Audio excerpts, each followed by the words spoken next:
A Dialogue of Comfort against Tribulation by St. Thomas More. Chapter 13. Vincent. Verily, good uncle, this thing is so plainly true, that no man can with any good reason deny it. But I think also, uncle, that no man will do so. For I see no man who will confess, for very shame, that he desireth riches, honour, renown, and offices of authority, only for his worldly pleasure. For every man would fain seem as holy as a horse. And therefore will every man say, and would it were so believed too, that he desireth these things, though for his worldly wealth a little so, yet principally to merit thereby through doing some good with them. Anthony.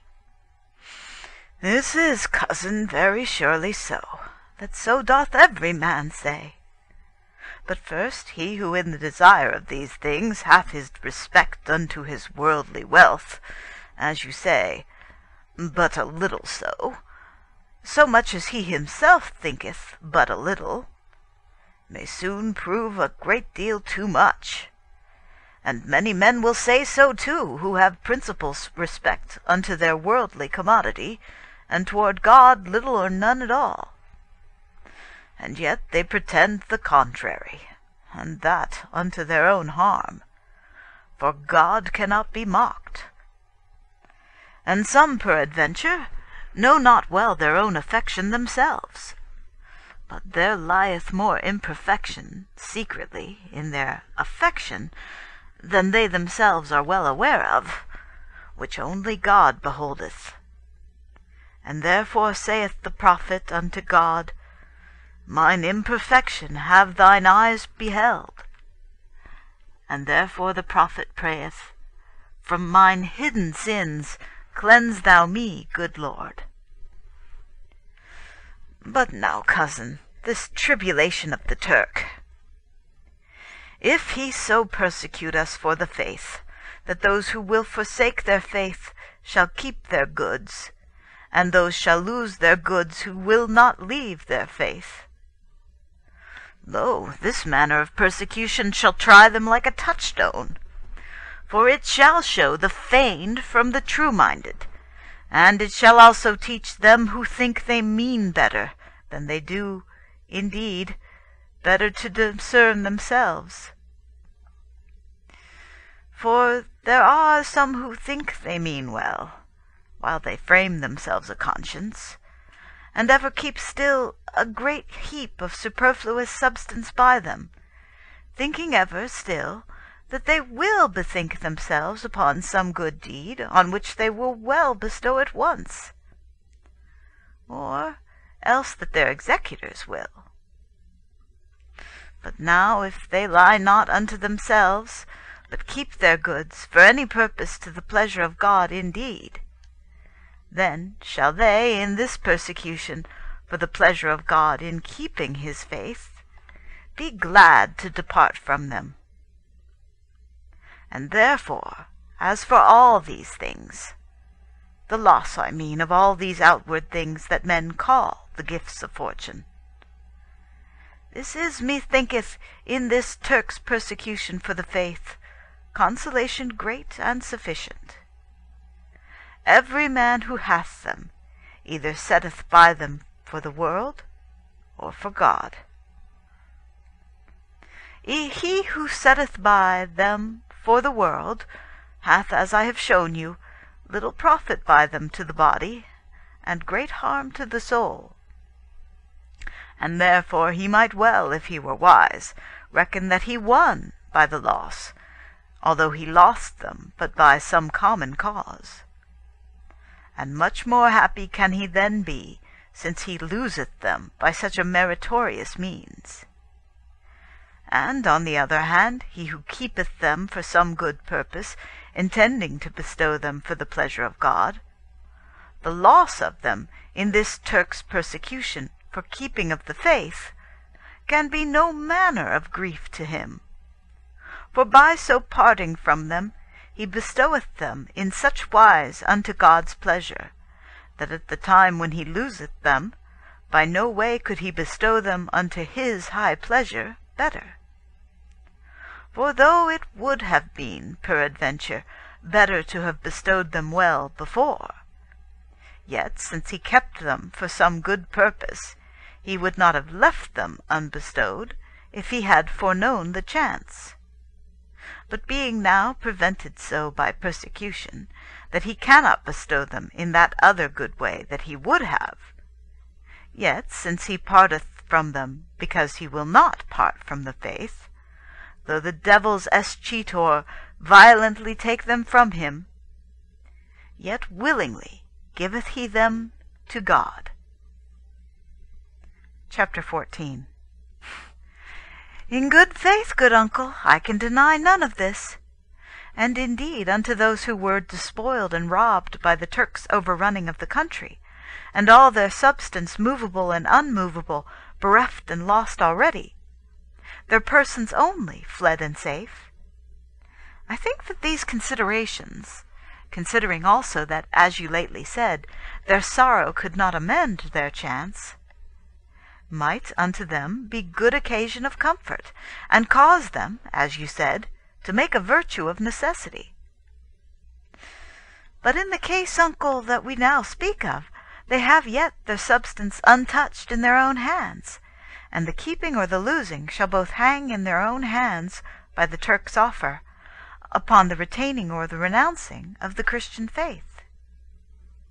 Here, uncle, I find it, as you said, that this temptation is most sore and most perilous, for I fear me that we shall find few of such as have much to lose, who shall find it in their hearts so suddenly to forsake their goods, with all those other things before rehearsed, on which their worldly wealth dependeth. That fear I much, cousin, too. But thereby shall it well appear, as I said, that seemed they never so good and virtuous before, and flattered they themselves with never so gay a gloss of good and gracious purpose that they kept their goods for, yet were their hearts inwardly, in the deep sight of God, not sound and sure, such as they should be. And as, peradventure, some had themselves thought they were, but like a puff ring of Paris, hollow, light, and counterfeit indeed. And yet, they being even such, this would I fain ask one of them. And I pray you, cousin, take you his person upon you, and in this case answer for him. What hindereth you, would I ask, your lordship, for we will take no small man, for example, in this part, nor him who would have little to lose, for methinketh such a one who would cast away God for a little would be so far from all profit that he would not be worth talking with. What hindereth you, I say therefore, that you be not gladly content, without any deliberation at all, in this kind of persecution, rather than to leave your faith, to let go all that ever you have at once? Since you put it upon me, uncle, to make the matter more plain, that I should play that great man's part, who is so wealthy, and hath so much to lose, albeit that I cannot be very sure of another man's mind, nor of what another man might say, yet as far as mine own mind might conjecture, I shall answer in his person what I think would be his hindrance. And therefore to your question I answer, that there hindereth me the thing that you yourself may lightly guess, the losing of the many commodities which I now have, riches and substance, lands and great possessions of inheritance, with great rule and authority here in my country, all of which things the great Turk granteth me to keep still in peace, and have them enhanced too, if I will forsake the faith of Christ. Yet I may say to you, I have a motion secretly made me further, to keep all this yet better cheap, that is, not to be compelled utterly to forsake Christ, nor all the whole Christian faith, but only some such parts of it as may not stand with Mahomet's law. And granting Mahomet for a true prophet, and serving the Turk truly in his wars against all Christian kings, I shall not be hindered to praise Christ also, and to call him a good man, and to worship and serve him too. Nay, nay, my lord, Christ hath not so great need of your lordship, as rather than lose your service, he would fall at such covenants with you as to take your service at halves, to serve him and his enemy both. He hath given you plain warning already by St. Paul, that he will have in your service no parting fellow. What fellowship is there between light and darkness, between Christ and Belial? And he hath also plainly told you himself by his own mouth, no man can serve two lords at once. He will have you believe all that he telleth you, and do all that he biddeth you, and forbear all that he forbiddeth you, without any manner of exception. Break one of his commandments, and you break all. Forsake one point of his faith, and you forsake all. As for any thanks that you get of him for the rest. And therefore, if you devise, as it were, indentures between God and you, what you will do for him, and what you will not do, as though he should hold himself content with such service of yours as you yourself care to appoint him, if you make, as I say, such indentures, you shall seal both the parts yourself, and you get no agreement thereto from him. And this I say, though the Turk would make such an appointment with you as you speak of, and would, when he had made it, keep it, whereas he would not, I warrant you, leave you so, when he had once brought you so far forth, but he would, little by little, ere he left you, make you deny Christ altogether, and take Mahomet in his stead. And so doth he in the beginning, when he will not have you believe him to be God.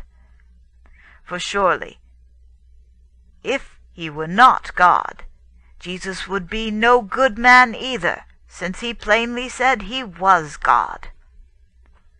But though he would go never so far forth with you, yet Christ will, as I said, not take your service by halves, but will that you shall love him with all your whole heart.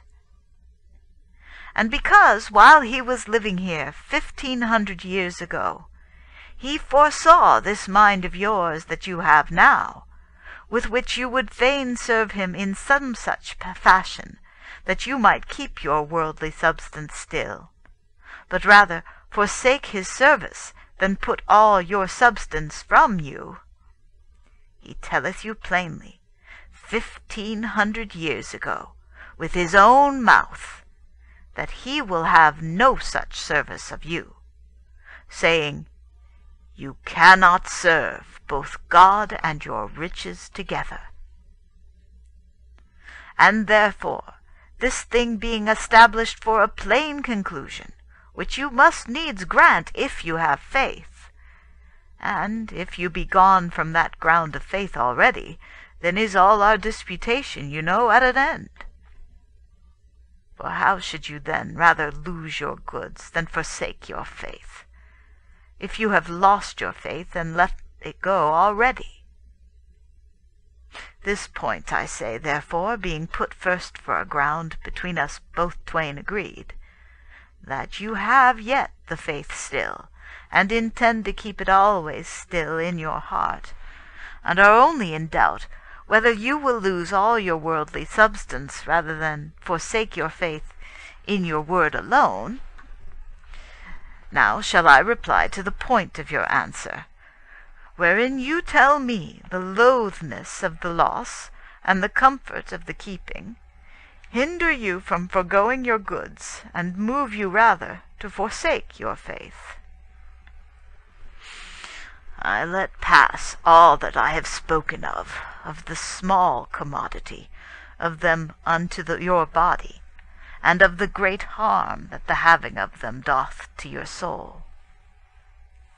And since the promise of the Turk made unto you for the keeping of them is the thing that moveth you, and maketh you thus to doubt, I ask you first, whereby you know that when you have done all that he will have you do against Christ, to the harm of your soul, whereby know you, I say, that he will keep you his promise in these things that he promiseth you, concerning the retaining of your well-beloved worldly wealth, for the pleasure of your body?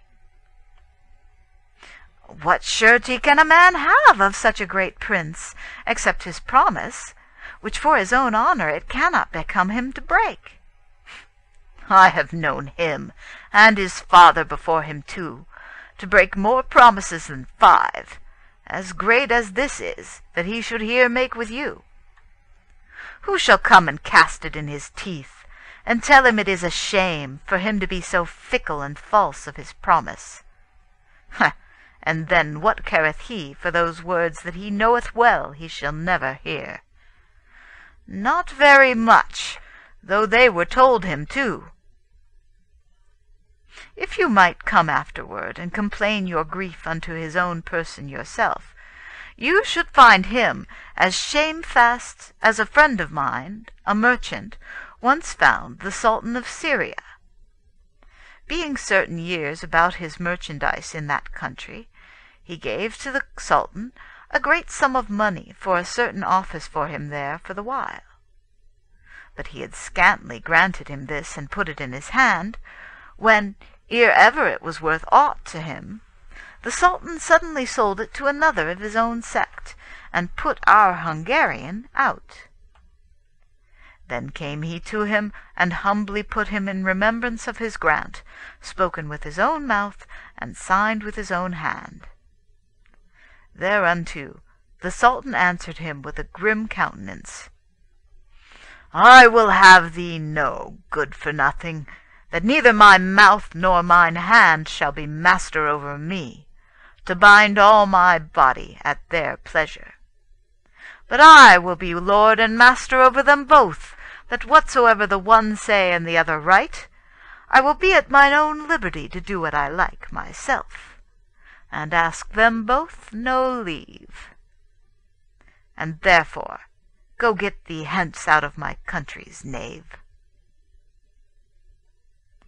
Think you now, my lord, that the Sultan and this Turk, being both of one false sect, you may not find them both alike false of their promise? That must needs I jeopard, for no other surety can there be had. An unwise jeoparding, to put your soul in peril of damnation for the keeping of your bodily pleasures, and yet without surety to jeopard them too. And yet, go a little further. Lo, suppose me that you might be very sure that the Turk would break no promise with you. Are you then sure enough to retain all your substance still? Yea, then. What if a man should ask you, how long? How long? As long as I live. Well, let it be so then. But yet, as far as I can see, though the great Turk favour you never so much, and let you keep your goods as long as ever you live, yet if it hap that you be this day 50 years old, all the favour he can show you cannot make you one day younger tomorrow, but every day shall you wax older than the day before, and then within a while must you, for all his favour, lose all. Well, a man would be glad for all that, to be sure not to lack while he liveth. Well then, if the great Turk give you your goods, can there then in all your life none other take them from you again? Verily, I suppose not. May he not lose this country again unto Christian men? And you, with the taking of this way, fall in the same peril then that you would now eschew? Forsooth, I think that if he get it once, he will never lose it after again in our days. Yes, by God's grace. But yet, if he lose it after our day, there goeth your children's inheritance away again. But be it now that he could never lose it. Could none take your substance from you then? No, in good faith, none. No, none at all. Not God? God? Why, yes, perdie. Who doubteth of that? Who? Marry, he who doubteth whether there be any God or no. And that there lacketh not some such, the prophet testifieth where he said, The fool hath said in his heart, There is no God. With the mouth the most foolish will forbear to say it unto other folk, but in the heart they forbear not to say it softly to themselves. And I fear me there be many more such fools than every man would think, and they would not hesitate to say it openly too, if they forbore it not more for dread or for shame of men than for any fear of God. But now those who are so frantic foolish as to think there were no God, and yet in their words confess him, though, as St. Paul saith, in their deeds they deny him, we shall let them pass till it please God to show himself unto them, either inwardly, in time, by his merciful grace, or else outwardly, but over late for them, in his terrible judgment. But unto you, my lord, since you believe and confess, as a wise man should, that though the Turk keep you his promise in letting you keep your substance, because you do him pleasure in the forsaking of your faith, yet God, whose faith you forsake, and thereby do him displeasure, may so take them from you that the great Turk, with all the power he hath, is not able to keep you them. Why will you be so unwise, with the loss of your soul, to please the great Turk, for your goods, since you know well that God whom you displease therewith may take them from you too? Besides this, since you believe there is a God, you cannot but believe also that the great Turk cannot take your goods from you without God's will or sufferance, no more than the devil could from Job. And think you then that if he will suffer the Turk to take away your goods, albeit that by the keeping and confessing of his faith you please him, he will, when you displease him by forsaking his faith, suffer you to rejoice, or enjoy any benefit of those goods that you get or keep thereby? God is gracious, and though men offend him, yet he suffereth them many times to live in prosperity long after. Long after? Nay, by my troth, that doth he no man. For how can that be, that he should suffer you to live in prosperity long after, when your whole life is but short in altogether, and either almost half of it, or more than half, you think yourself, I dare say, spent out already before? Can you burn out half a short candle, and then have a long one left of the rest? There cannot in this world be a worse mind than for a man to delight and take comfort in any commodity that he taketh by sinful means. For it is the very straight way toward the taking of boldness and courage in sin, and finally to falling into infidelity, and thinking that God careth not or regardeth not what things men do here, nor of what mind we be. But unto such minded folk speaketh Holy Scripture in this wise: Say not, I have sinned, and yet there hath happed me none harm. For God suffereth before he strike. But as St. Austin saith, the longer he tarrieth ere he strike, the sorer is the stroke when he striketh. And therefore, if you will do well, reckon yourself very sure that when you deadly displease God for the getting or the keeping of your goods, God shall not suffer those goods to do you good, but either he shall shortly take them from you, or else suffer you to keep them for a while, to your more harm, and afterward, when you least look for it, take you away from them.